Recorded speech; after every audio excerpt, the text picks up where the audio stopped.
Bom dia, esse é o BDM Cast do dia 23 de outubro com os principais temas abordados pelo Morning Call do Bom Dia Mercado, elaborado com apoio de inteligência artificial. Entre o medo lá fora e o alívio aqui dentro, os mercados vivem um dia dividido.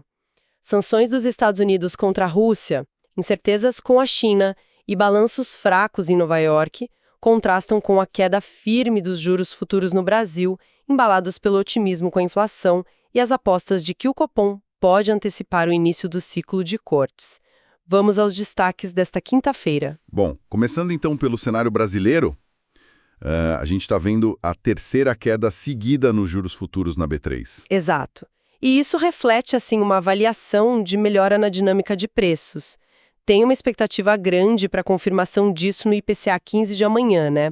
Que é a prévia da inflação. Certo. A pesquisa Broadcast, por exemplo, ela projeta uma desaceleração. A mediana está em 0,24% para outubro, bem abaixo do 0,48% de setembro. E essa perspectiva de inflação, digamos, mais controlada, isso somado à queda recente das commodities, um câmbio que ajudou, mais valorizado, e também alguns sinais de atividade econômica mais fraca. Tudo isso acaba alimentando as apostas no mercado sobre a política monetária, certo? Exatamente. O mercado começa a especular, se o Copom, o Comitê de Política Monetária do Banco Central, poderia, talvez, antecipar o início do ciclo de cortes da Selic.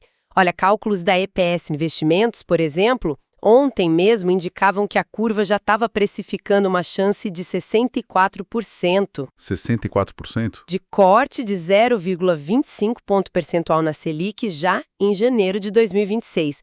Isso era 50% na véspera, então aumentou bem. E a taxa esperada por fim de 2026 também caiu um pouco, de 12,66% para 12,54%. A queda da gasolina pela Petrobras também ajuda nesse cenário, imagino. Ajuda, sim. Embora, ainda falte talvez um ajuste na comunicação do Banco Central, que tem mantido um discurso mais firme de Selic alta por um período longo. Entendi. E olhando para o lado fiscal, a gente teve alguns sinais de alívio, pelo menos no curto prazo, vindos do governo. Sim, o secretário Dário Durigan, lá da Fazenda, ele reafirmou o compromisso com as metas de resultado primário para 2025 e 2026, e ele indicou que novas medidas do governo devem gerar uma receita extra aí na casa dos 30 bilhões. É um valor bem parecido com o que se esperava daquela MP do IOF, que acabou sendo retirada, A MP 1303. Essa mesma. Ela foi fatiada, Vai ter um projeto de lei para tratar das receitas tipo CSLL de fintechs, a taxação das bets, que são as apostas esportivas, e mudanças no JCP e um outro projeto focado nas despesas, que deve ser apresentado pelos parlamentares mesmo. Falando das bets, das apostas, a Câmara aprovou urgência para votar um projeto que pode dobrar a taxação, de 12% para 24%. Isso. E o governo está tentando agora incluir a compensação para desoneração da folha nesse projeto ou então atrelar isso ao chamado PL do metanol. E ainda na pauta fiscal, olha, o TCU começou a analisar a questão da flexibilidade das metas. O ministro Zimbler votou favorável a permitir que a União mire o piso da meta em 2025. Só o piso. Mas exigindo o centro da meta a partir de 2026. Só que o julgamento foi interrompido, teve pedido de vista. O gargalo maior mesmo parece é 2026, quando a meta é de superávit de 0,25% do PIB, é um desafio. Enquanto isso, no Senado foi aprovada uma proposta que, gera certo debate sobre o controle de gastos, Pois é. É um projeto que basicamente retira do teto de gastos e também da meta fiscal até 30 bilhões de reais em investimentos para as Forças Armadas. Seriam 5 bilhões por ano durante 6 anos. E teve acordo? Governo e oposição? Teve acordo, sim. Agora o texto segue para a Câmara dos Deputados. Mudando um pouco o foco, vamos para o cenário internacional. Os Estados Unidos impuseram novas sanções a empresas russas. Correto. Foram anunciadas sanções contra as gigantes do petróleo, Rosneft e Lukoil, OAO. A justificativa oficial é a falta de comprometimento da Rússia com o processo de paz na Ucrânia. O secretário do Tesouro americano, o Scott Bessent, chegou até a pedir um cessar-fogo. E o presidente Trump comentou isso.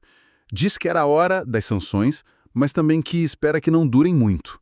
E ele negou, chamando de fake news aquela informação de que teria autorizado a Ucrânia a usar mísseis americanos de longo alcance dentro da Rússia. E na relação com a China, o Trump disse que espera fechar um acordo com o Xi Jinping agora na cúpula da APEC, lá na Coreia do Sul, no fim de outubro.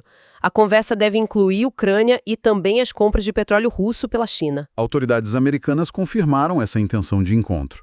Mas o representante de comércio, Jamieson Greer, ele criticou a China por restringir exportações de minerais estratégicos.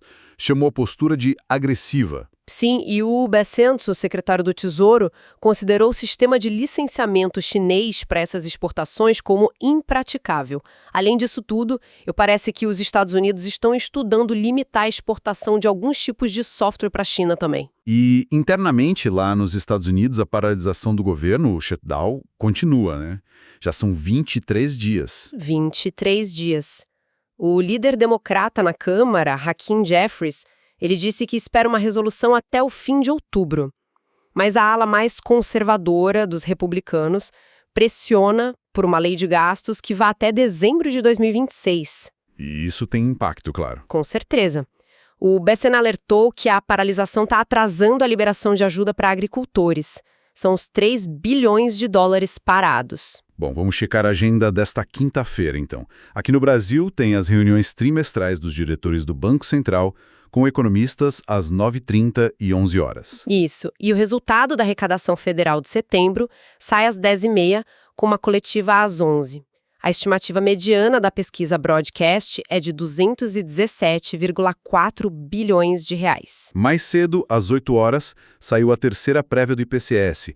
E às 15 horas tem reunião do CMN, o Conselho Monetário Nacional. Lá fora, o diretor do BC, o Galípolo, participa de um evento da Apex, em Jacarta, às 5h40 no nosso horário. O presidente Lula também está na Indonésia, tem reunião com o presidente Prabowo Subianto. E na agenda econômica internacional? Temos o índice de atividade do Fed de Chicago, às 9h30, vendas de moradias usadas nos Estados Unidos, às 11h, e decisão de juros na Turquia, às 8 da manhã. Mas a grande expectativa mesmo globalmente é para amanhã, né, com a divulgação do CPI americano, o índice de inflação ao consumidor. Certo. E na parte de empresas, balanços? Hoje, depois do fechamento, tem Intel e Ford. E antes da abertura já saem os números de American Airlines, First Citizens, Renault, Lloyds e Unilever. E ontem, depois do fechamento? Tivemos Tesla caindo uns 4% no After Hours, o lucro por ação veio abaixo do esperado, IBM também caiu uns 6,5%, o crescimento de software decepcionou um pouco, embora o lucro e a receita gerais tenham superado as expectativas. E a Alcoa? A Alcoa subiu um pouquinho, 0,63%, o lucro dela quase triplicou. No fechamento de ontem, as bolsas em Nova York fecharam no vermelho, Dow Jones caiu 0,71%, S&P 500 0,53% e Nasdaq 0,92%. Mas aqui no Brasil, o Ibovespa conseguiu um desempenho diferente, né? Subiu 0,55%, fechou nos 144.872 pontos.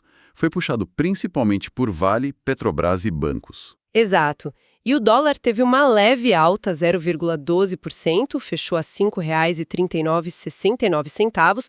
Já os juros futuros, como a gente comentou no início, seguiram caindo. Ouça todos os dias, a partir das 8 horas, o BDM Cast no canal do Bom Dia Mercado no YouTube. Até amanhã.